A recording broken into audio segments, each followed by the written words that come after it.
자, 여러분 안녕하십니까? 이 페다고지의 김윤신입니다. 상당한 텀을 주고 여러분을 찾아뵙게 됩니다. 오늘 이번 원포인트 레슨에서는 이 답안 작성의 기본 프레임에 대해서 강의를 하려고 합니다. 여기서 강의는 아무래도 승진을 위한 여러 과목, 보고서라든지 집단 토론이라든지 면접, 서류함, 발표, 역할 연기 이런 과목에 있어서 우리가 어떻게 글을 읽고 거기에서 문제점을 찾아서 해결 대안을 글로 쓰고 말로 하느냐, 여기에 대한 기본 프레임이 되겠습니다. 다만 이 프레임은 반드시 알고는 이때 잊어버려라, 이런 역설적 표현으로 말씀드립니다. 프레임을 모르면은 답안이 중복이 되고 중구난방이어서 아주 읽고 듣기가 어려워집니다. 즉 가독성이 없다는 얘기죠. 그러나 이 기본 프레임이 갖춰져 있으면 글을 쓰고 읽을 때, 말을 하고 들을 때 그만큼 이해의 속도가 빨라서 상당히 평가에서 고득점을 하게 됩니다. 그런데 오늘 제가 이제 여러분한테 한 가지 할 것은, 모든 천편일률적인 답은 프레임의 틀에 갖춰져서 그냥 기계적으로 이렇게 말을 하고 답을 쓸 때 이것은 평가자들이 보기에는 가장된 행위로 봅니다. 정말로 이 사람이 어떤 데이터 속에서 정말 문제점을 찾아가고 자기가 그 해결 역량을 보이는 것이어야지, 기계적으로 암기해서 이걸 말을 하고 글로 쓴다면 그 답은 아무런 영혼이 없는 창의적이지 못한 죽은 보고서가 되고 마는 것이죠. 그래서 달라야 합니다. 그런데 자기가 정말로 이해해서 글을 읽고 말을 듣고 그걸 해석해서 대안을 쓰고 발표를 한다면 100명이 똑같은 제시문을 읽은다고 해서 어떻게 똑같을 수 있겠습니까? 그러나 다름의 정도가 너무 커서 이 제시문과는 동떨어진 듯한 그러한 보고서일 때 그것은 점수가 나오지 않습니다. 예를 들면 우리가 학창시절에 공부를 해서 어떤 시험을 봤을 때도 그렇고, 최근에 특정 시도에서 예를 들면 뭐 경기도 같은 데서는 구무대학이 그 누리집 홈페이지 메인 화면에 나와서 누구나 다 예측 가능한, 출제 가능한 그런 문제로 봐가지고 그거 다 답을 준비했죠. 그래서 구무대학이 나오자마자 이렇게 기계적으로 답을 썼는데 거기에 많은 사람이 불합격한 이런 사례가 잘 웅변으로 보여줍니다. 그래서 여기서 프레임은 우리가 마치 음악을 평가할 때 음악의 기본 개념을 알고 리듬, 가락, 샘여림, 빠르기, 형식 이런 걸 알고 그 음악을 들어야 그 음악이 잘 됐는지 못 됐는지 감상을 하듯이, 어떤 제시문을 딱 보고 신문, 손바닥만한 신문 사설을 보고 거기에서 문제점을 찾고 해결 방안을 찾는데 도움이 되는 하나의 틀이라는 것입니다. 그래서 이건 반드시 알아두되 실제로 보고서를 쓰고 발표를 할 때는 자기만의 또 노하우가 필요한 것을 말씀드립니다. 우리가 아니 이 보고서의 기본 프레임은 지역마다 또 부처마다 약간씩 다를 것입니다. 그러나 가장 보편타당한 보고서의 프레임은, 첫째가 어떤 것을 추진한다고 할 때 뭐 추진 배경이라고 쓸 수도 있고, 또는 보고 개요라고 쓸 수도 있고, 또는 보고 목적과 필요성, 막 이런 셋 중에 하나를 가져다가 쓰면 됩니다. 보고 개요란 말도 많이 쓰고요. 또 보고 목적과 필요성, 추진 배경이 아무래도 가장 많이 쓰이게 되겠지요. 그 다음에 두 번째가 현황 및 문제점이 됩니다. 뭐 이것도 현황 및 문제점 이래도 되고요. 현황과 문제점 이래도 되고요. 현황과 문제점 및 원인 이래도 되는데 가장 많이 쓰는 것은 현황 및 문제점이 되겠습니다. 그 다음에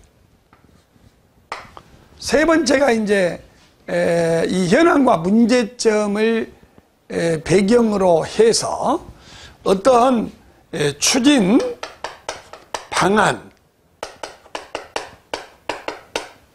여기에 나오고요.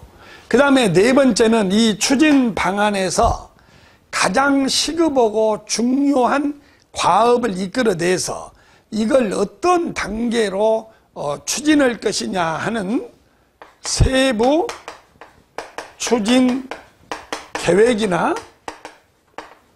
아니면 향후 추진 일정 또는 과업별 추진 일정 또는 실행 계획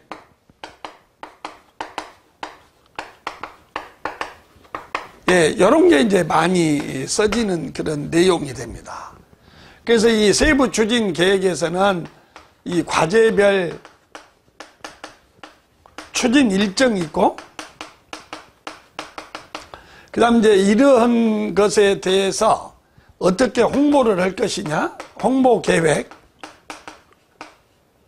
그 다음에 이제 성과 모니터링,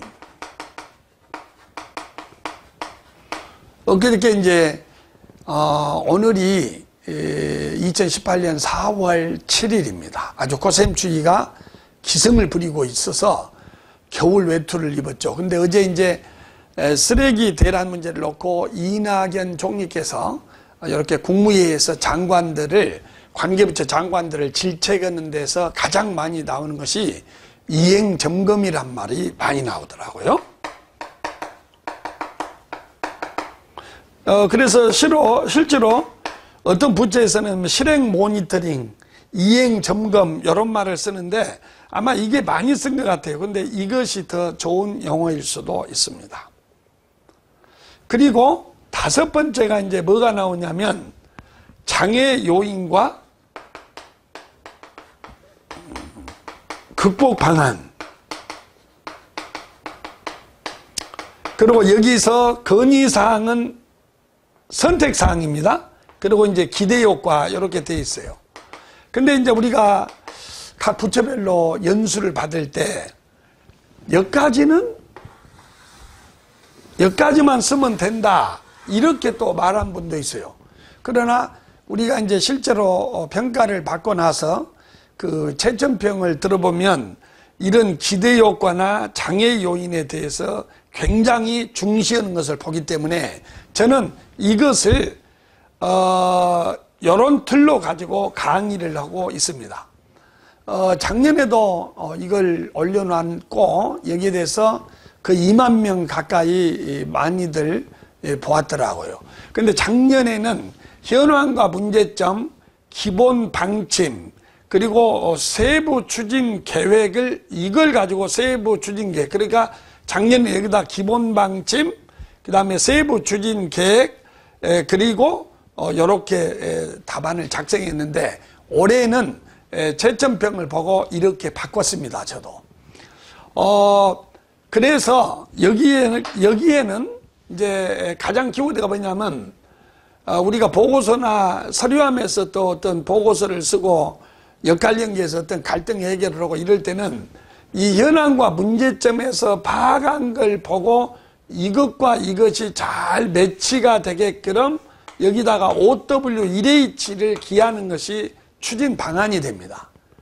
그러니까 이것은 언제 어디서 누가 무엇을 어떻게 왜 해야 되느냐 하는 것을 이 문제점과 이렇게 매치를 시켜서 써야 한다. 물론 너무나 형식을 좋아하는 분들은 문제점이 3가지면 추진 방안도 3가지를 써야 한다 이렇게 말을 하지만은요 그건 맞지 않고 문제점이 3가지면 이건 6가지가 될 수도 있고 문제점이 3가지인데 이건 3가지만 쓸 수도 있고 이건 문제에 따라서 다른 것이지 꼭 그런 프레임에 맞출 필요는 없습니다. 다만 이 문제점하고 이 추진 방안이 동떨어져 버리면 그것은 좋은 보고서가 될 수가 없죠.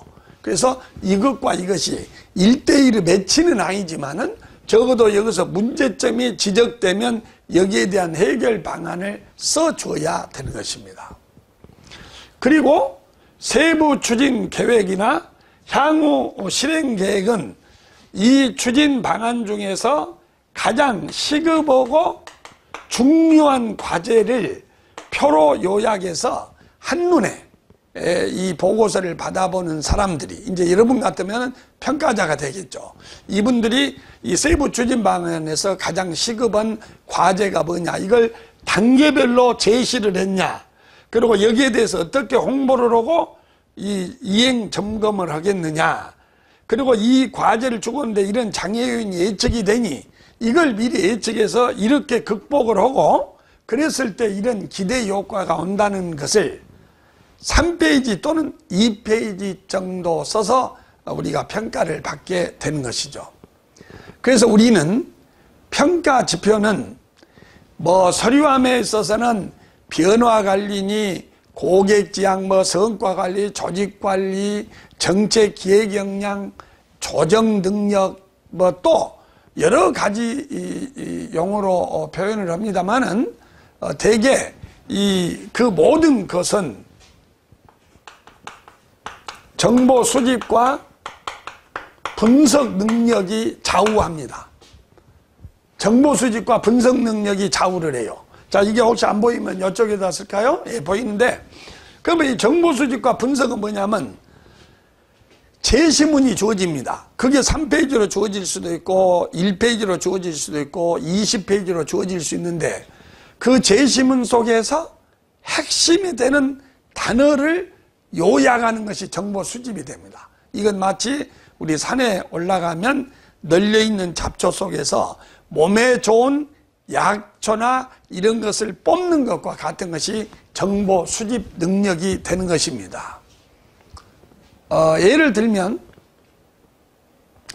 요즘에 정부의 3대 국정과제 중에 하나로 추진되고 있는 저출산 문제, 이런 문제를 보면 이 저출산에서 보육 문제가 있고 일자리 문제가 있을 때 우리는 지금까지 보육에 신경을 많이 쓰고 예산을 많이 썼지만 저출산 문제는 해결이 안 됐다. 그래서 요즘에 일자리로 관심을 돌린다. 그럴 때 이 일자리라고 하는 통계자료, 이런 것은 결코 놓쳐서는 안 되는 중요한 정보이기 때문에 이러한 정보 수집에서 그 정보를 딱 끄집어내야 되는 거예요. 그게 한 줄로 숨어 있던, 그러니까 어쩔 때는 여러 줄로 나온 것이 아무래도 중요할 확률이 통계적으로 많습니다만은 그것이 한 줄이나 저 구석대기에 있는 한 단어일지라도 거기에서 우리는 중요한 단서를 찾아내서 원인을 찾고 해결책을 쓰는 것, 이것이 분석입니다. 원래 분석은 한자로 쓰면 나눌 뿐 쪼갤석이다 해서 하나의 단어를 다각적으로 쪼개고 분석하는 것을 의미합니다. 예를 들면 노인 지원이다. 그러면 여기서 노인을 쪼개 보십시오. 여기에는 60대 노인, 70대 노인, 80대 고령 노인, 90대 초고령 노인으로 쪼갠 순간 지원 방안이 다르다는 것을 알 수 있을 것입니다. 또 연령으로 쪼갰다면은 성별로 쪼갤 수가 있습니다. 왜냐하면 남자 노인과 여성의 독거 노인은 분명히 생활의 질이 다를 테니까요. 왜냐하면 여성, 우리 다 상식으로 아는 거지만 여성 독거 노인은 그래도 자기가 혼자 다 이런 모든 밥, 요리 이런 걸 해먹을 수 있는데 노인들은 그게 안 됩니다. 그러니까 성별로 분석을 해서 지원의 방향을 논하는 것, 이것은 의미 있는 분류지요. 그렇기 때문에 이 분석은 늘상 쪼개는 버릇에서 분석 능력이 나온다. 그리고 지원, 그러면 우리는 지원? 무엇을 지원하느냐? 우리 얼른 떠오른 게 경제적 지원이죠. 그러나 경제적 지원 말고도 정서적 지원도 있습니다. 생활 지원도 있습니다. 그러면 경제적 지원에는 또 뭐가 있냐? 돈을 주는 것이죠. 기초연금을 준다. 근데 과연 이런 직접 보상만이 최고일까요? 예, 여기에는 일자리 지원이 가장 좋은 지원일 수 있다. 이렇게 분석을 할 줄 아는 거. 그래서 이제 뭐 어떤 고용노동부 같은 경우는 이런 통계 자료가 굉장히 많이 나온다고 그래요. 그럼 이 통계 자료가 주는 의미, 또 뭐 성폭력 같으면은 유아에 대한 어떤 통계 자료가 주어질 때 그 말도 제대로 표현하지 못한 유아에게 있어서의 성폭력의 비율은 훨씬 실제 프로테이지보다 더 높게 우리가 봐야겠죠. 그러니까 무슨 말이냐면 유아 성폭력 비율이 8%다. 초등학생 성폭력 비율이 23%다. 그러면 초등학생이 훨씬 많다. 이렇게 해석을 할 수는 없다는 거죠. 왜냐하면 말을 표현하지 못한 유아의 8점 몇 프로가 실제로 20%도 넘을 수 있다. 이렇게 분석을 해주는 것. 이런 것이 정보 분석 능력인데요. 이런 정보 수집 분석 능력은 여기에서 가장 잘 나타나는 것입니다. 그래서 이제 혹자는 여기에 방점을 주지 않지만 현황과 이 문제점, 이게 보고서에서 관심이 많죠. 물론 점수 배정은 이거겠지만요. 피보호자가 보고 싶은 건 이겁니다. 도대체 무슨 일이 일어나고 있는가? 그 다음에 이제 추진 방안은 이 문제점을 해결하기 위해서 구체성과 상세성, 포괄성, 이런 걸 떼야 되는데 구체적이면서 상세면서 풍부하고 그러려면은 여기에 언제 어디서 무엇을 어떻게 왜가 들어가면 됩니다. 그래서 여기에는 대안이 풍부한가? 대안이 풍부해져. 예를 들면 문제점 3가지인데 추진 방안 3가지만 쓰는 것보다는 그래도 5가지 써놓은 것이 점수가 잘 나올 것은 맞죠. 그러나 내가 이렇게 말한다고 해서 무조건 많이 쓰면 그것은 답안이 걸린다. 이런 것은 안 돼요. 왜냐하면 전혀 이질적인 것을 쓰면 그것은 평가에서 아주 좋지 못해. 그러니까 이질적인 것을 쓸 바에는 아예 안 쓴 게 좋고, 그러나 제시문에 나와 있는 단어를 기초로 분석해서 문제 해결 방안을 쓰는 것은 바로 대안의 풍부에 들어간다. 그리고 대안이 타당하고 타당해야 합니다. 이걸 이제 적절성이라고 표현을 합니다. 적절성, 타당성. 이 타당하고 적절하다는 것은 첫째, 경제적으로 타당해야 합니다. 예를 들면 어떤 대안이, 예를 들어서 노인 일자리 창출, 청년 일자리 창출에서 중소기업에 취직한 사람들에 대해서 뭐 5평짜리 주택특구를 만든다. 이거 그래서 뭐 몇천 호를 만든다. 이거 경제적으로 가능합니다. 그러나 5평짜리 룸이 아니고 20여 평짜리 뭐 경제특구를 10만 호를 건설한다. 이것은 경제적 타당성이 없을 듯 합니다. 그리고 모든 기획은 인류의 보편적 가치에 비추어서 타당해야 합니다. 인류의 보편적 가치에 타당하지 않는 대안, 예를 들어서 우리 요즘에 직장 내 성폭력 문제 아주 중요시되고 있죠. 이것은 인성교육으로서 이제 우리가 시켜야 되고 시민 교양적 차원에서 시켜야 되는데, 이래 성폭력만 해도 원스트라이크 아웃을 시키자. 이것은 어느 정도 가능할 수 있습니다. 물론 그것도 법적으로 행정심판을 받고 대법원에 올라가면 그것도 타당하지 않을 수 있지만요. 그러나 그건 가능해. 그러나 거세를 하자. 이런 것은 인류의 보편적 가치에 어긋나는 타당한 대안이 될 수 없습니다. 또 이 타당한 것은 정치적으로 타당해야 합니다.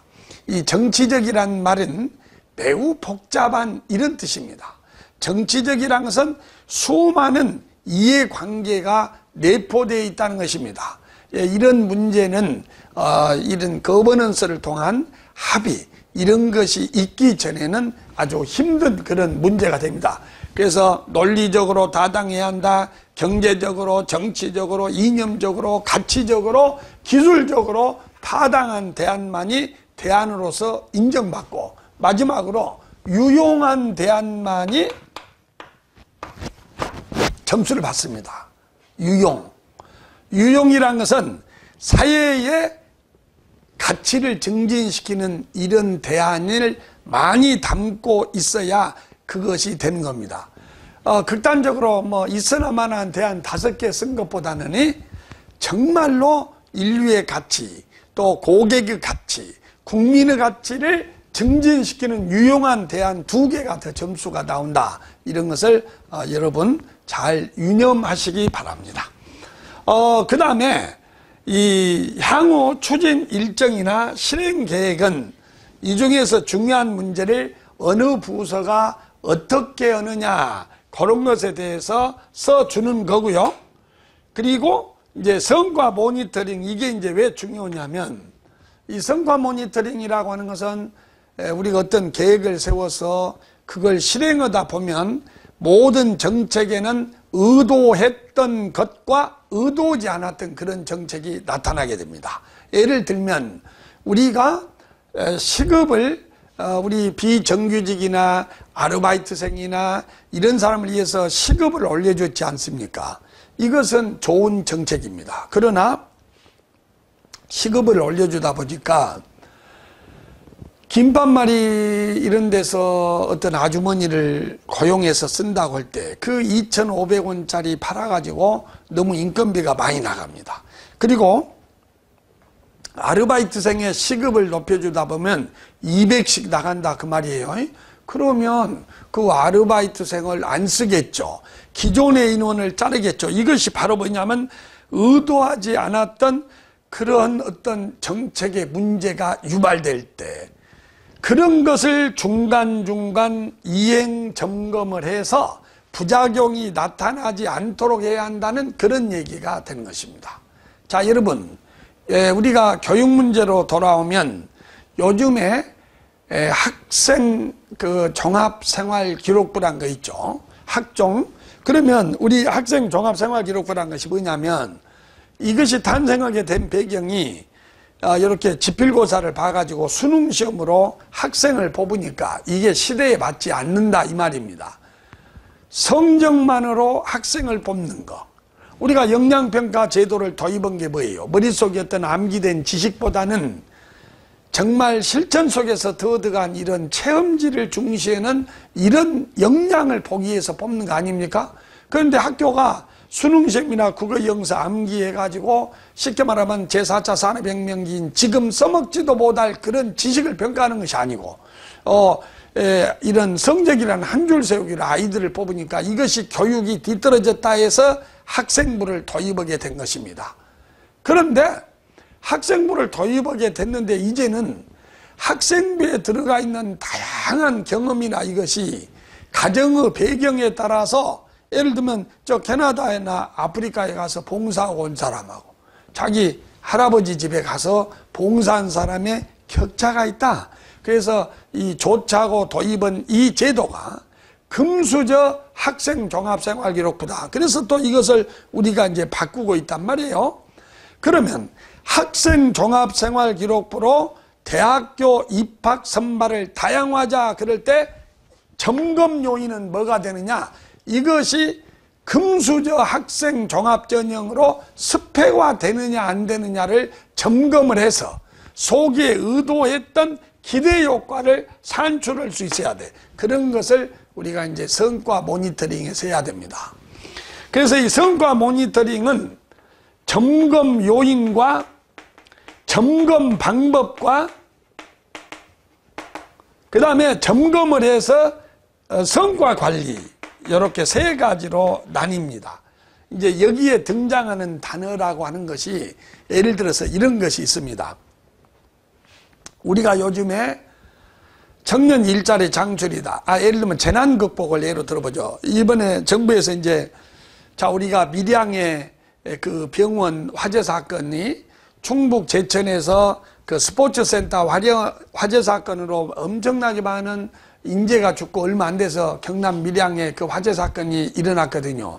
이때 정부에서 뭐라고 했냐면 앞으로 어떤 재난이 발생했을 때 정부에서 재난 지원을 그 지자체가 얼마나 재난 예방을 위한 노력을 했느냐 이걸 평가해서 그 평가 결과에 따라 예산을 차등 지원하겠다고 했습니다.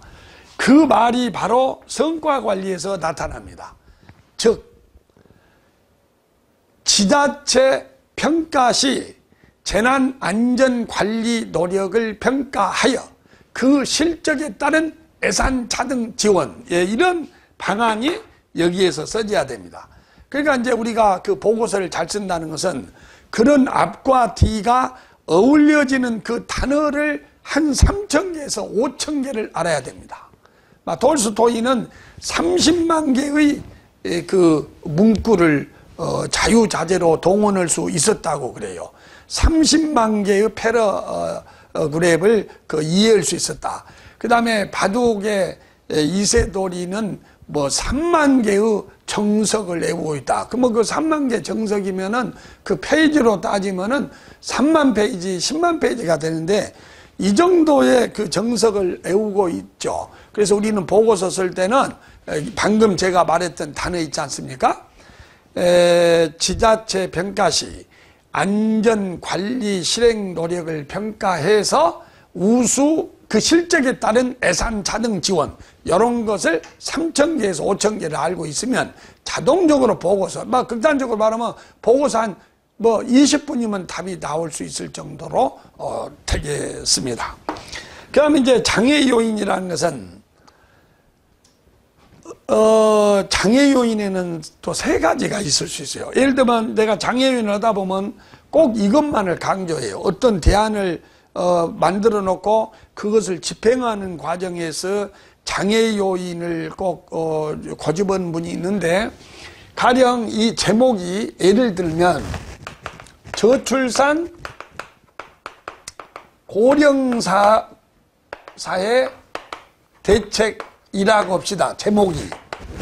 그러면 이 장애 요인이라는 건 뭐냐면, 가장 떠오르는 장애 요인이, 저출산 문제를 극복하려면요, 한두 가지 문제가 해결돼야 한 게 아닙니다.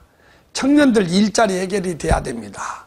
그러면 청년 일자리가 해결되려면 중소기업이 양질의 일자리를 만들어야 됩니다. 그러나 중소기업의 양질의 일자리를 만들기가 쉽지 않습니다. 왜냐하면 우리나라 중소기업이 열악하니까요. 그러려면 정부가 지원을 해줘야 됩니다. 그 다음에 중소기업뿐만이 아니라 우리나라의 비정규직이 차지하는 그것이 거의 40% 가까이 되지 않습니까? 그러면 정규직의 일자리를 높여야 됩니다. 그러면 이 정규직의 일자리를 높이려면은, 비정규직의 일자리를 높이려면 거기에 근무 조건, 근무 시간, 그 다음에 육아휴직 이런 것도 다 거기다 줘야 되는데, 이 많고도 많은 문제가 시스템적으로 연결되어 있기 때문에 그게 해결이 어렵죠. 그것이 물론 장애 요인입니다. 그러면 장애 요인에는 그것만 장애 요인이 아니고 정책 수립상의 장애 요인이 있고, 그 다음에 정책 추진상의 장애 요인이 있고, 그 다음에 정책의 성과를 가로막는 정책 성과 장애 요인, 이렇게 3가지가 있다, 이런 얘기가 되는 것입니다. 그런데 꼭 정책 추진상의 장애 요인만 고집할 필요가 없다, 그런 얘기가 되는 것이에요. 그다음 이제 기대효과 같은 경우는 꼭 기대효과만 그런 게 아니고, 우리가 기대효과를 써라 그럴 때 어떤 분은 너무 지역적인 것을 쓰기도 합니다. 눈앞에 바로 보이는 그런 기대효과만 쓰면 안 됩니다.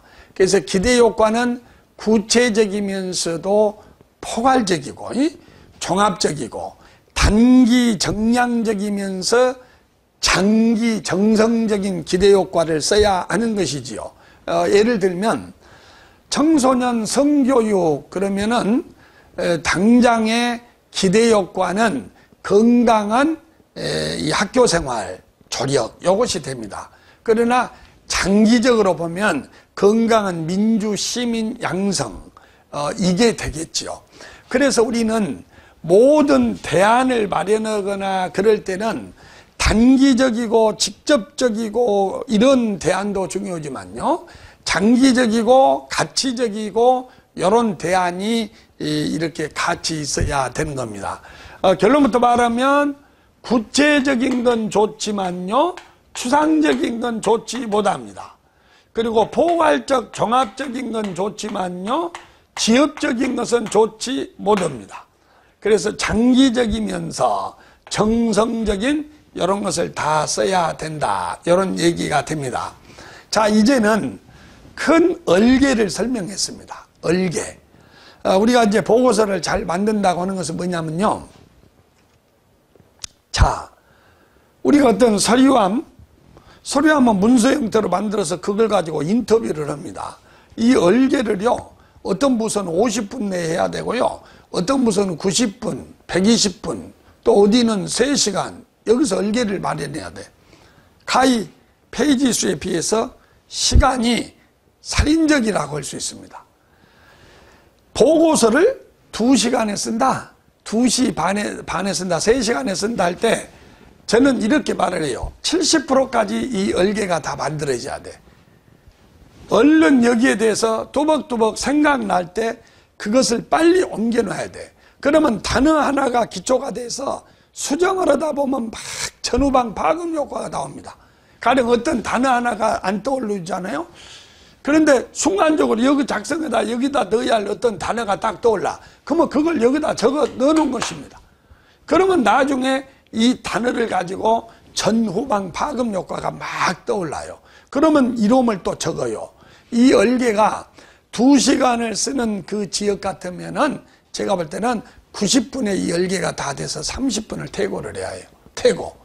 그러면 보고서를 3페이지를 써라. 그러면 4페이지 정도가 얼개로 만들어져야 돼. 왜냐하면 채우기는 어려워요. 그러나 줄이기는 쉽거든. 근데 얼개 만들 때는 막 중복도 되고 그룹핑이 안 되고 그러다 보니까 막 4페이지도 되고 5페이지도 되는데 그거 괜찮습니다.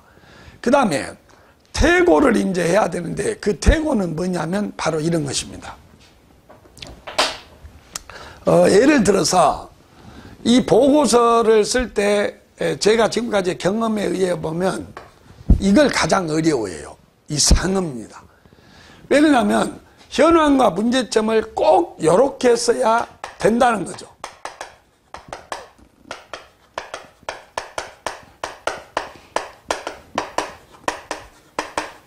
꼭 이렇게 써야 한다. 물론 이렇게 떨어지는 것도 있습니다. 예를 들면 청년 일자리 창출에서는 여기다 현황에다가 청년 실업률이 어떻게 지금 되어 있는지를 쭉 실업률을 쓰면 됩니다.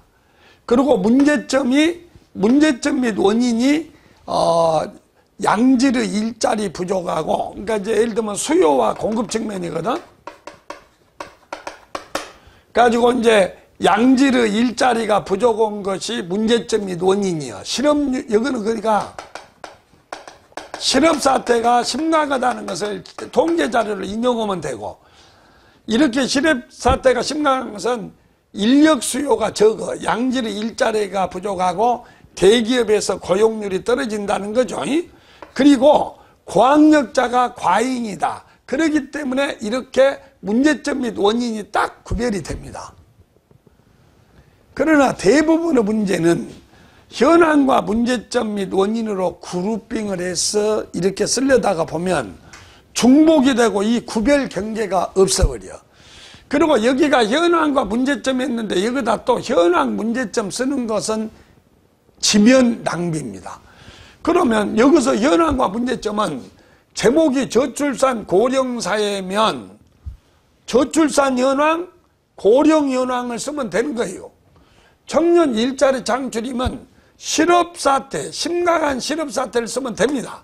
그래서 저는 현황과 문제점이라고 답을 작성하기도 하고, 또 어쩔 때는 이런 거 쓰지 않고 바로 그냥 요 문제 같으면 심각한 저출산 현황, 실태 이렇게 써서 여기에 연도별로 얼마나 합계 출산율이 저하됐는지를 쓰는 거예요. 그리고 여기다가 고령화 실태, 그래서 우리나라가 OECD보다 벌써 훨씬 높은 고령 시대에 접했고 향후 2060년에는 초고령 사회가 될 거다는 것을 쓰면 되는 거예요. 그리고 여기다가는 이제 문제점을 씁니다.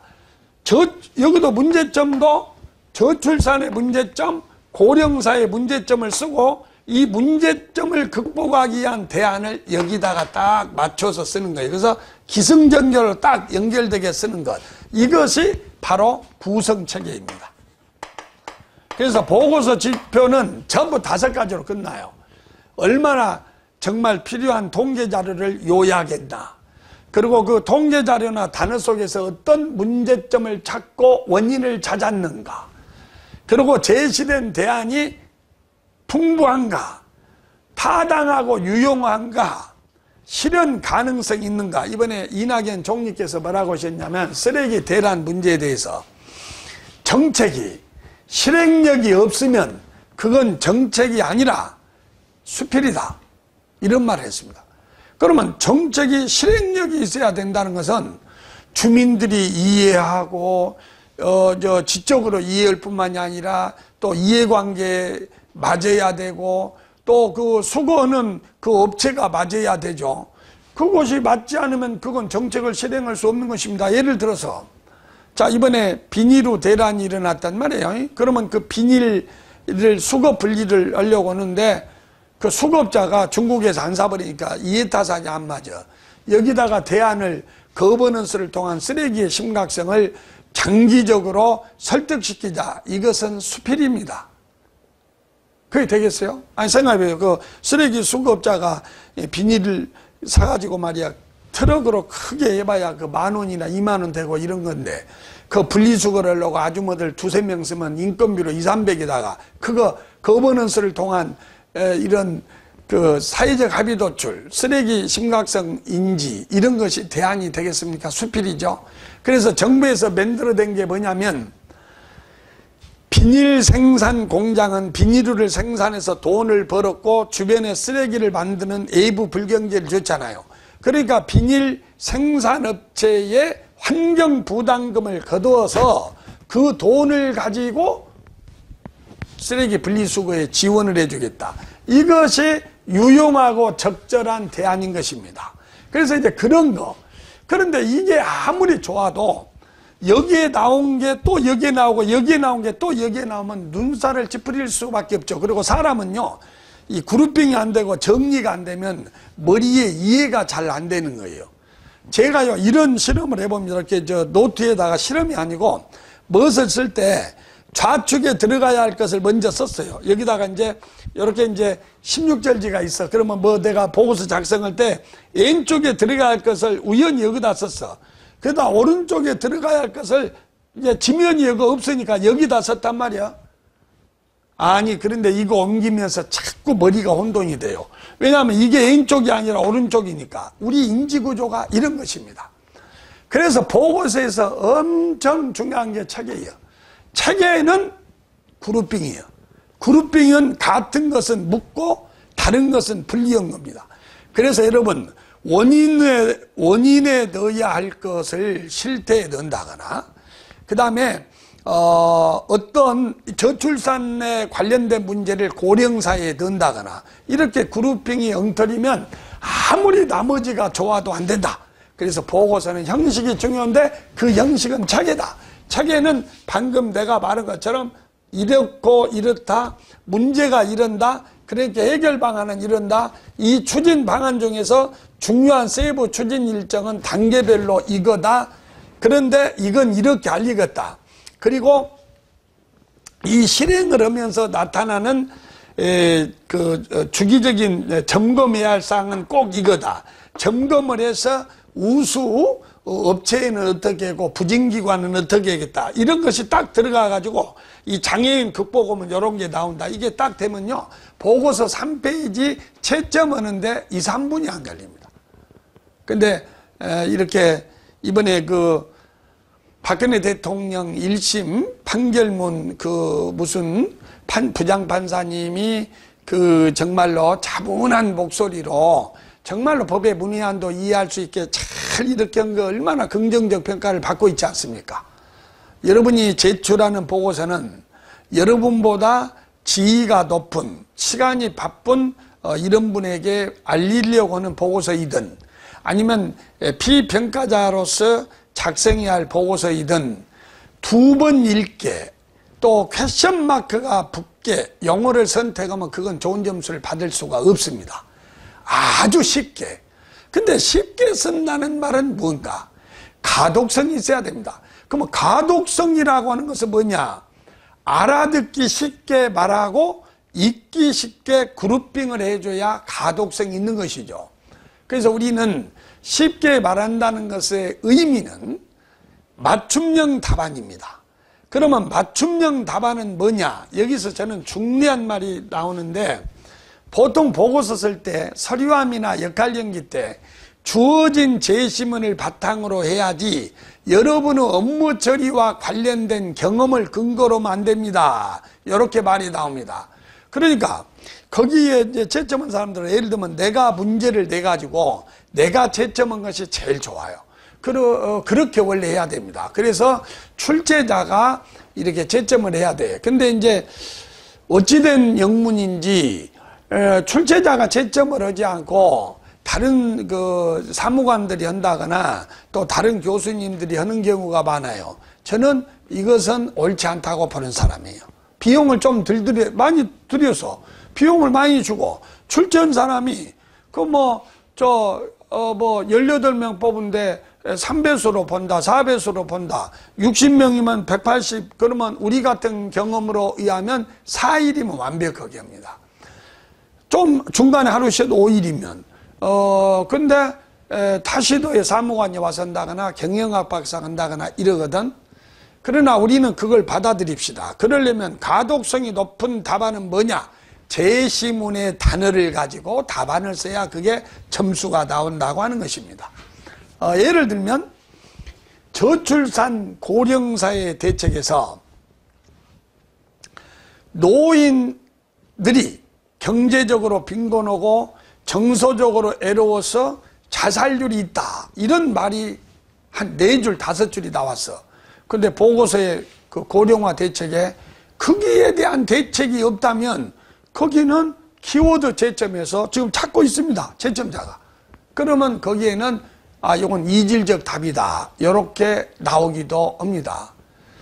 제가 하나 말을, 요즘에 이제 가장 더 출제 많이 나온 것이 복지 문제 아닙니까? 예를 들면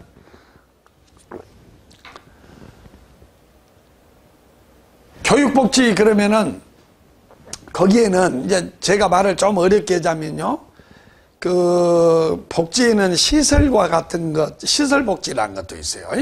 예를 들면 농어촌학교 같은 경우는 아무래도 시설 면에서 이런 도시보다는 못하죠. 그러나 시설복지만 중요한 게 아닙니다. 거기에는 교육과정 복지 매우 중요합니다. 예를 들면 농어촌 학교에는 시설도 문제지만요, 교육과정이 다양하지 않아요. 왜냐하면 학생이 적다 보니까 선생님도 많지를 않고, 그러니까 그 밥에 그 나물만 가르쳐. 이것은 교육과정 면에서 심대한 차별을 받고 있는 것입니다. 근데 교육과정만 문제가 되는 것이 아니고, 그 다음에 거기에는 또 성적이 문제인 것이죠. 우리는 졸업을, 내가 예를 들면 1학년에서 2학년 올라갈 때 1학년으로서 배워야 할 걸 다 배워야 합니다. 내가 중학교에서 고등학교로 들어갈 때 중학생으로서 알아야 할 걸 다 알아야 합니다. 이걸 이제 우리가 전문 용어로 결과적 평등이라고 하죠. 그냥 알기 쉽게 말해서 성적 복지, 이걸 수업 복지라고 합니다. 그러면 그 교육복지에 관한 제시문 속에 학업 중단율, 기초학력 부진율이 쭉 나와 있어요.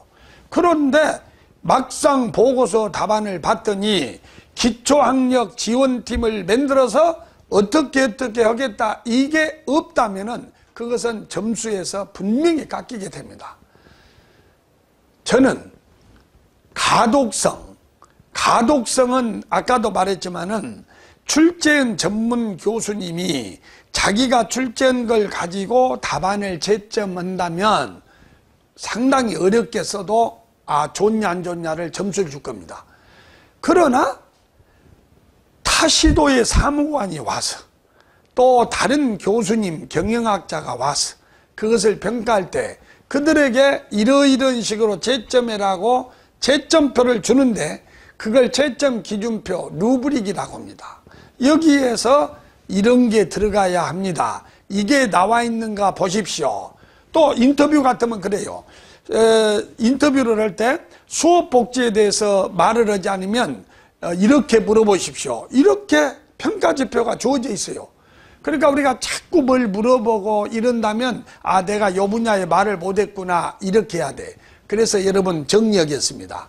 가독성은 영어가 적절해야 돼. 그 영어가 적절하다는 것은 제시문 속의 단어를 가지고 제시문 속의 내용을 가지고 문제점을 분석하고 그렇게 해야 된다. 이렇게 이제 여러분한테 말씀을 드립니다.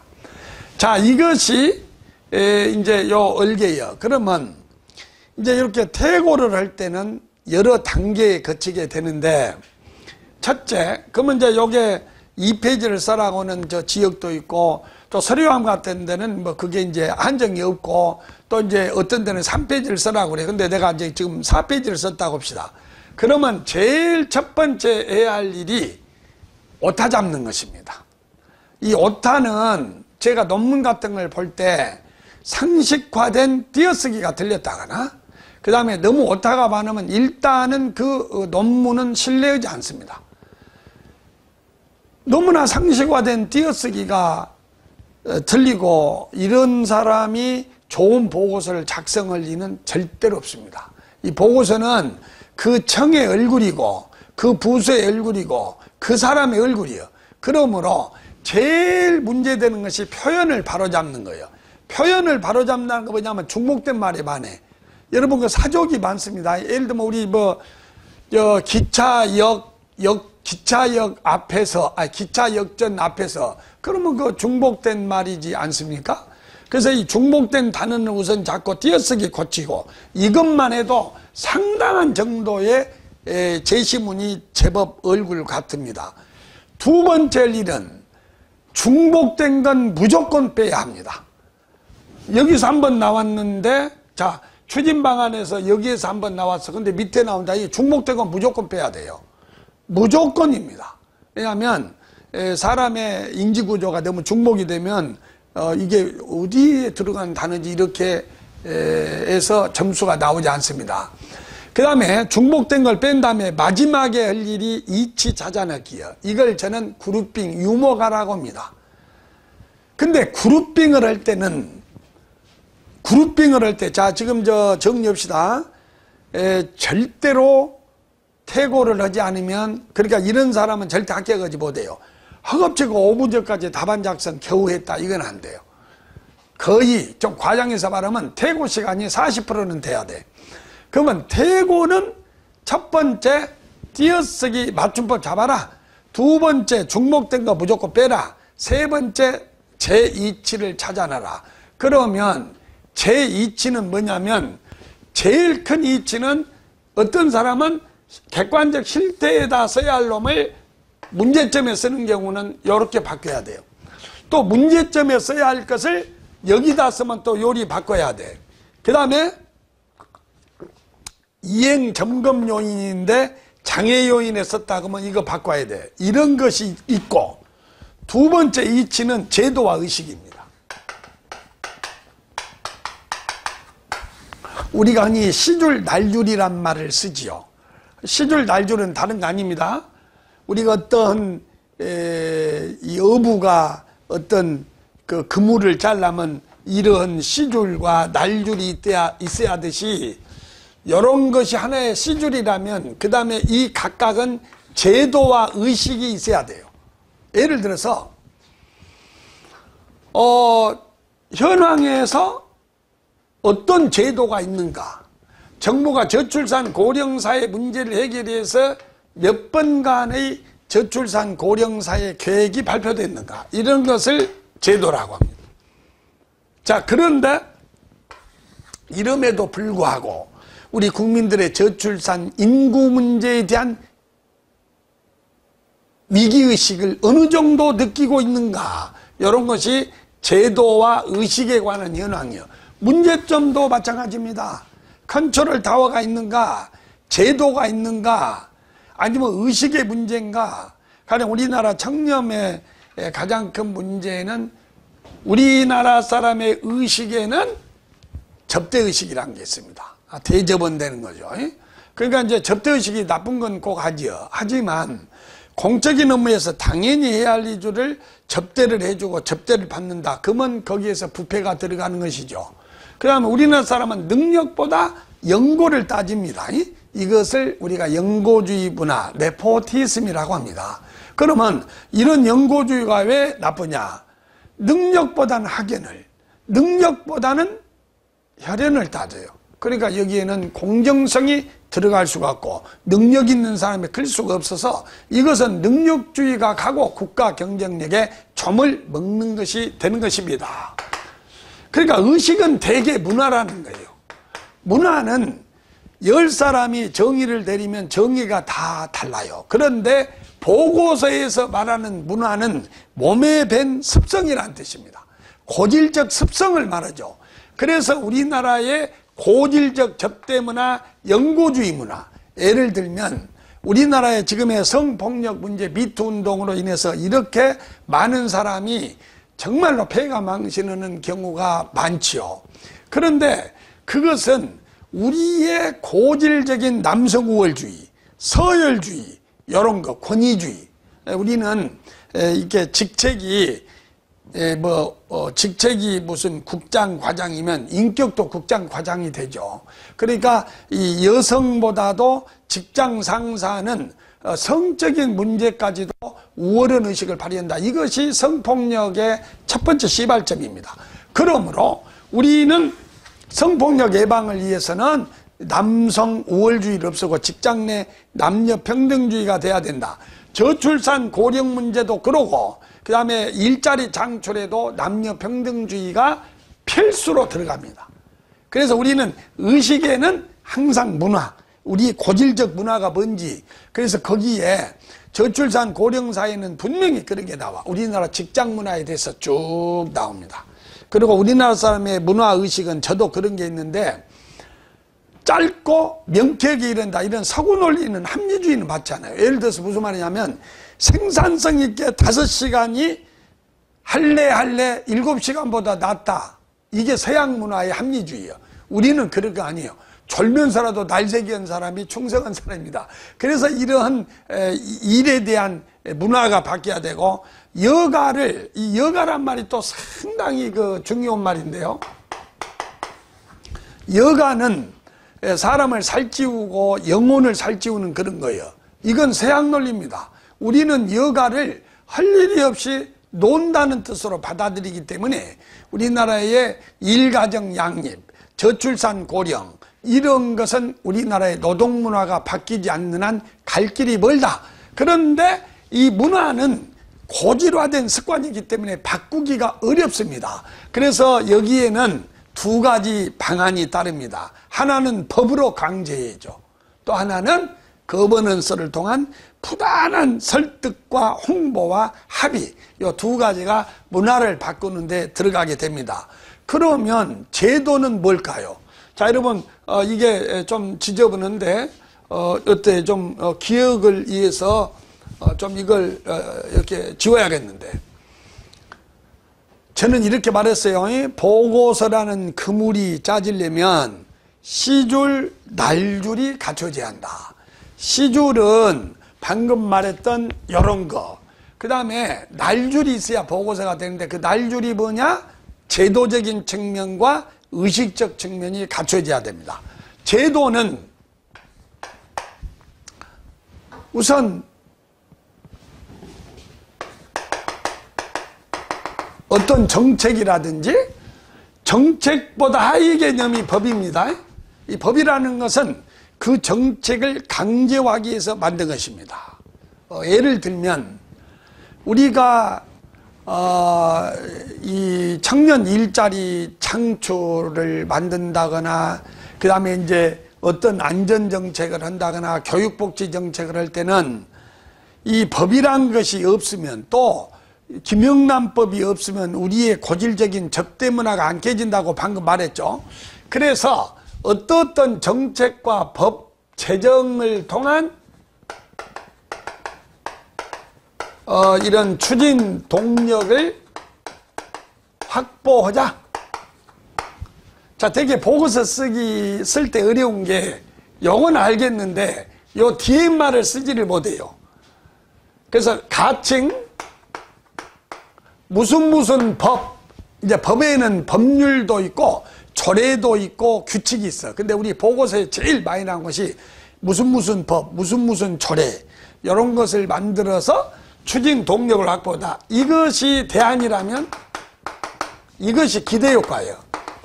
그래서 무엇을 만들자 이러면 채점평이 선언적 규정만 있지 논거나 구체성이 없다 이래요.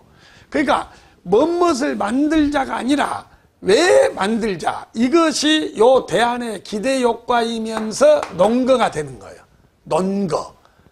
그리고 그러니까 제도에는 정책, 법, 또 이 법을 쪼개면 조례, 그리고 매뉴얼, 학교 같으면 교육과정, 프로그램, 이런 것이 제도라고 합니다.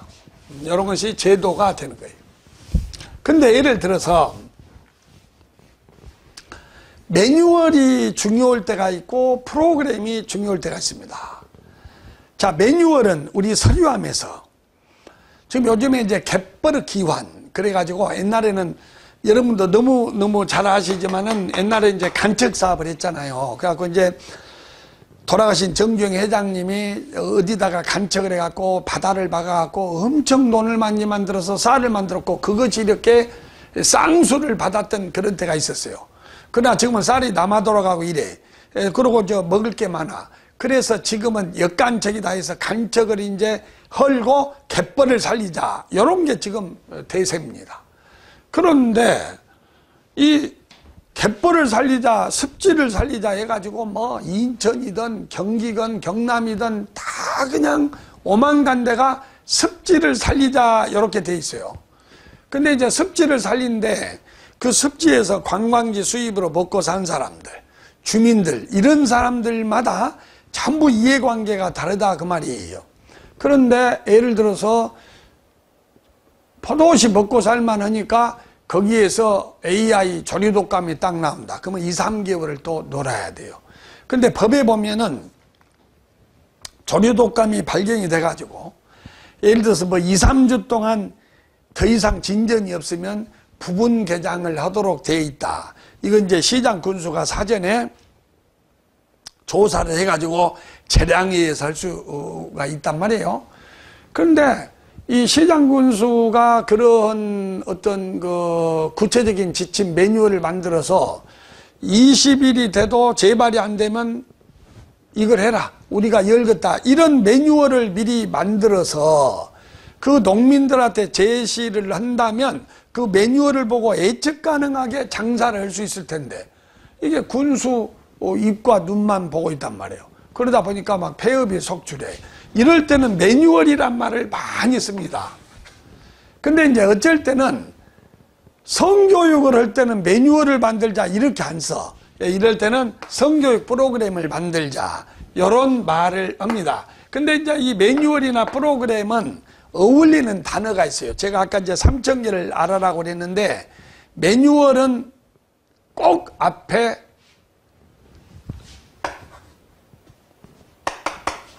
눈높이에 맞는 매뉴얼, 또 대개 학교로 나오면 학교급별 매뉴얼, 또 사례 중심의 매뉴얼 제작 보급을 통한 실효성 확보, 이렇게 되어야 이것이 논거 기대 효과가 다 들어가. 그래서 여러분 무슨 매뉴얼을 만들자 그러지 말고 무슨 매뉴얼, 사례 중심의 매뉴얼을 통한 그 실효성 확보. 예를 들면 우리가 이제 김영란법을 학교 교육 현장에 어떻게 적용할 것인가, 이런 것이 이제 우리 광주 교육청에서도 나오고 또 일반 이런 데서도 많이 이제 출제가 되는데, 이 김영란법에서는 그 김영란법이 너무 어렵지 않습니까? 그렇기 때문에 사례 중심의 매뉴얼을 통해서 이 김영란법을 적용을 해야만이 그것이 현장에 착근이 된다. 이럴 때 사례 중심의 매뉴얼을 통해서 실효성 확보 이렇게 써야 그게 대안으로서 좋은 게 되는 것입니다.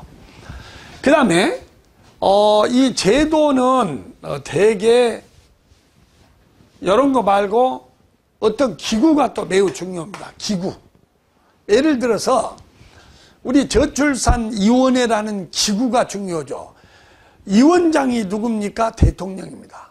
그러면 자, 우리가 어떤 위원회를 만든다 그럴 때 저출산위원회를 구축 이렇게만 써놓으면 완결한 보고서가 안 됩니다. 이 기구가 나오면 구성은 어떻게 할 거냐? 구성이 중요합니다. 그러면 저출산을 추국해서 저출산위원회를 만들자 그랬는데 구성에 누가 들어가야 하냐면 뭐 지자체도 있고 구성에는 또 여러 가지가 있어요. 뭐 119가 될 수도 있고 유관기관이 될 수도 있고 지자체, 시민대표, 학부모 대표. 근데 저출산위원회는 반드시 청년과 결혼기 여성 이 사람들이 들어가야 돼. 실제로 정부에서 만든 브릿지 2020 거기를 보면 브릿지 플랜 2020 거기를 보면 청년과 결혼 또는 가임기 여성을 참여시켜서 이들의 의견을 들어서 현장 밀착형 정책을 펴겠다 이런 말이 나와요. 그래서 이 구성 어떻게 해야 돼? 그 다음에 이치는 어떻게 할 거냐? 이치. 이치는 자, 우리가 학교폭력이 뭐 4대 악의 하나로서 정부가 뿌리 뽑겠다 해서 학교폭력대책위원회를 국무총리 직속으로 만들어서 추진 의지와 동력을 확보하고 있습니다. 문재인 대통령께서 저는 일자리 창출위원회 위원장이다. 저는 저출산위원회 위원장이다. 그래가지고서 이러한 이치가 최고 관리자 직속으로 해서 추진 동력 확보. 그래서 대개 이 기구는 이제 뭐 교육감 같으면 교육감 직속, 또 학교 같으면 학교장 소속으로 해서 최고 관리자 직속으로 하여 추진 동력 확보 이런 말이 나오게 되는 것입니다. 그래서 그 다음에 또 어떤 기구의 성격, 물론 이걸 다 쓰는 게 아니야. 이걸 자문기구로 할 거냐, 심의기구로 할 거냐, 의결기구로 할 거냐, 독임제로 할 거냐, 아니면은 합의제로 할 거냐, 이런 것을 쓸 줄 알고 만들 줄을 알아야 돼. 물론 어쩔 때는 요건 필요가 없을 때가 있지만요. 예를 들면 어떤 지방자치단체의 그 축제로 인한 재정 남발을 막기 위해서는 이런 게 아주 중요해요. 감사기구를 외부 인력이 50% 이상 참여해서 독립성을 가진 기구로 만들어서 주기적으로 점검하자. 이런 게 굉장히 그때는 중요해요. 그러니까 이런 그 틀을 머릿속에 암기해 두고 이런 걸 가지고 쭉 조감을 여러분들이 해봐야 됩니다. 그러니까 무슨 말이냐면 다시 한번 말씀을 여러분한테 하지만은 제가 좋아하는 요새 그 지휘자 금난세 씨가 안 보이는데 금난세 같은 분은 참 인상도 좋고 이렇게 이제 어떤 데 가서 리허설을 할 때 이쪽에서 연주가 틀리면 반대쪽을 본대요. 그래서 어제 연습하는 사람이 있어요 이렇게 물어보면 이쪽에 해당자가 얼굴이 빨개져진다는 거예요. 그러나 우리는 모르죠. 연습을 한지 안 한지. 왜 그럴까요? 이러한 인지구조가 머릿속에 없으니까 그래. 그러나 보고서는 시줄로 이런 틀이 있어야 되고 제도의식이 갖춰져야 한다는 것을 시줄 날줄을 갖고 딱 보면 이거 컨트롤 타워가 없네? 이거 관련 조례가 없어서 실행력 확보를 못하고 있네? 이거 예산이 없네 예산? 예산은 이렇게 나오죠. 충분한 예산 확보를 통해 안정적 지속적 실행력 담보 여러 개 나와요. 보십시오. 충분한 예산 확보를 통해 안정적 지속적 실행력 담보 우리가 이제 돈 빌리려면 담보 제공하듯이 예산과 담보가 어울리거든. 예산과 담보. 이런 거 3,000개를 외워야 합니다. 그 다음에 요 의식이 매우 중요합니다. 우리는 제도가 아무리 좋아도 의식이 없으면 안 된다는 거 여러분 잘 아시죠? 우리가 민주주의의 헌법, 민주주의의 제도는 세계 각국의 어느 나라에 비해도 뒤지지 않지만은 정치인들의 의식과 국민의 의식이 아직 거기까지는 못 따라가기 때문에 여러 문제가 있다. 또 이런 말을 합니다. 그럴 때 우리가 의식을 고양할 때 아까 이제 문화라는 것을 잘 보셔요. 근데 이런 문화를 바꾸는 데는 법을 만드는 거, 거버넌스를 통한 지속적 합의도 있지만 우리가 흔히 나온 게 선포식이라는 겁니다. 자, 이번에 문재인 대통령께서 저출산위원회 위원장으로서 출산 선포식을 했습니다. 이 선포식이라는 것은 자, 어느 교육감님은 내가 재임 중에 단 1원의 강의료도 받지 않겠다 선포했습니다. 어떤 가장은 사랑하는 딸 아들 앞에서 아빠는 올해부터 담배를 안 피겠다고 선포했습니다. 그 다음에 병무청, 국세청이 옛날에는 상당히 좀 부패 요지가 많았지 않겠습니까? 그러나 연속 몇 년 전만 해도 연속 1, 2 왜? 그때는 기관장 명의의 선포식을 합니다. 선포식은 공언한다는 뜻입니다. 말에는 구속력이 있습니다. 말이 보기보다 구속력이 있어요. 특히 여러 사람 앞에서 이렇게 선포식을 하는 것은 자기를 항상 구속을 합니다. 그래서 여러분이 혼잣말 하기는 매우 중요합니다. 거울을 통해 채통을 지키자. 하루에 3번 나를 돌아보자. 이런 말을 거울을 대고 해도 그게 구속력이 있는 것입니다. 하물며 최고 관리자 명의의 선포식을 통한 추진 분위기 확산, 이게 굉장히 중요해요. 그래서 여러분이 보도자료에 보면 선포식이 빠지는 보도자료가 없습니다. 그러면 선포식이라고 하는 것을 여러분이 적을 때 이걸 심리적으로는 뭐라고 하냐? 인지를 통해서 정서와 행동을 바꾼다는 뜻입니다. 요걸 옛날 우리 어른들은 뭐라고 그랬느냐? 인간지사 생각하기에 달려 있어요. 아, 내가 지금 행복하다 그러면 지금 오늘이 2018년 4월 7일 새벽 2시 반입니다. 저는 오늘 하루 종일 보고서 강의를 했어요. 그리고 이거 점삭하는데 3, 4일이 걸립니다. 그런데 지금 이렇게 강의해. 그럼 이게 뭐야? 야, 이거 내가 뭐 좀 이게 저녁 있는 사람도 아니고, 예, 그러면 우울해지고 강의 열심히 안 됩니다. 그러나 이거 얼마나 좋습니까? 이거 올려놓으면 3, 4개월이면 2만 건 조회수가 된다? 아, 나는 아직 행복하다. 그러니까 기분이 좋고 계급품 물고 강의를 하는 것이죠. 이게 중요해. 그래서 이게 심리학적으로 인지정서 행동 이론이라고 하는 것이고 우리 어른들이 생각하기에 달렸다 그럽니다. 그래서 눈도 귀도 혀도 잃었던 헬렌 켈러가 한 말 했습니다. 우리는 항상 좋은 생각을 먹어야 됩니다. 좋은 생각을 품어야 좋은 마음, 좋은 행동, 좋은 습관, 그리고 좋은 운명이 결정된다고 하는 것입니다. 그렇기 때문에 이런 선포식은 보기보다도 더 강하다. 이런 것이 이제 보고서에 담아져야 합니다. 제가 이제 여기서 강의를 접으려고 합니다. 그래서 이런 답안 작성의 그 기본 프레임이라고 하는 것이 실제로 이런 보고 목적과 필요성, 추진 배경 뭐 이렇게 쓸 수도 있고 현황과 문제점의 제도는 어쩌고 이렇게 쓸 수도 있고 그 다음에 여기에 이제 각각의 포인트가 이렇게 주어져 있어요. 세부 추진 방안에서는 OWEH가 포함되어 있어야 한다.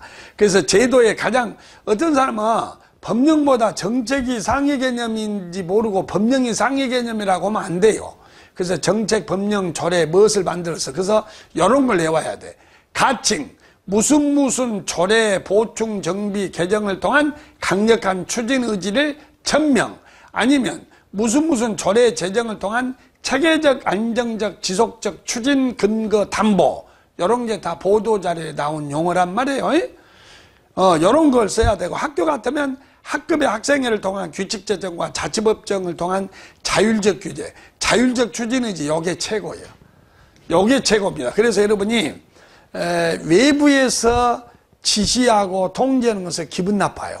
그래서 우리 자녀들을 지도할 때는 자녀보다 계획을 세워라 그래가지고 스스로 결정한 것, 이것이 가장 기속력이 강한 것입니다. 남이 나를 구속하는 것은 단기적입니다. 내가 나를 구속하는 것은 영구적입니다. 남이 나를 비난한다고 자살하지 않습니다. 그러나 내가 나를 벌하는 순간, 내가 나를 벌하는 가장 확실한 방법이 자살이라는 것이죠. 그렇기 때문에 이 자살에 이제 이런 여러 가지가 있지만은 그 자기벌이 가장 무섭다고 하는 것은 심리학적으로 밝혀진 것입니다. 그래서 이런 틀을 여러분이 제가 아까 말했던 이런 게 있어요. 기구의 이치 어떻게 하자. 그 다음에 인력 말을 안 했는데 인력은 대개 연수를 하자도 중요하지만 인력 동원의 가장 중요한 것은 이거예요. 재능기부 차원에서 시민, 자원인사를 활용하자, 퇴직교원을 활용하자, 인력풀을 구축하자. 요거 해주세요. 사람책 네트워크망을 구축하자. 사람은요, 교과서보다 사람한테 배워. 그래서 요즘에는 사람책이란 말을 많이 써요. 특히 우리 지금 21세기는 21세기가 아니라 4차 산업혁명기에는 교과서적인 아카데믹 러닝보다는 체험을 통한 스트리트 날리지가 더 중요한 시대입니다. 그렇기 때문에 사람책, 요건 이제 마을 교육 공동체 이런 데서 많이 나오는 거예요. 그리고 예산은 어떻게 하자. 프로그램 매뉴얼, 아까 말씀했죠. 의식은 어떻게 하자. 이런 거 다 이렇게 말씀을 했습니다. 점검 요인, 성과 관리는 어떻게 하자. 이런 거, 이런 거. 그리고 이제, 요 포인트가 뭐냐면, 시급업 문제가 최우선 추진 업무예요. 이런 거. 장애 요인, 극복 방안, 이런 식으로, 기대효과는, 건의사항은 쓸 수도 있고, 안 쓸 수도 있고, 그러나 요건 이렇게 넣어야 됩니다. 기대효과도 단기, 장기, 정량, 정성, 이렇게 해서 넣어야 된다. 자, 여러분 이걸 반복해서 듣고 이 틀을 가지고 제시문을 분석하고 그 다음에 인터뷰에 응하신다면 빨리빨리 우리가 할 수 있는 좋은 고품질의 의사소통이 될 수 있으리라 믿습니다. 다 또 조만간에 좋은 자료 가지고 원포인트 레슨 찾아뵙니다. 수고하십시오.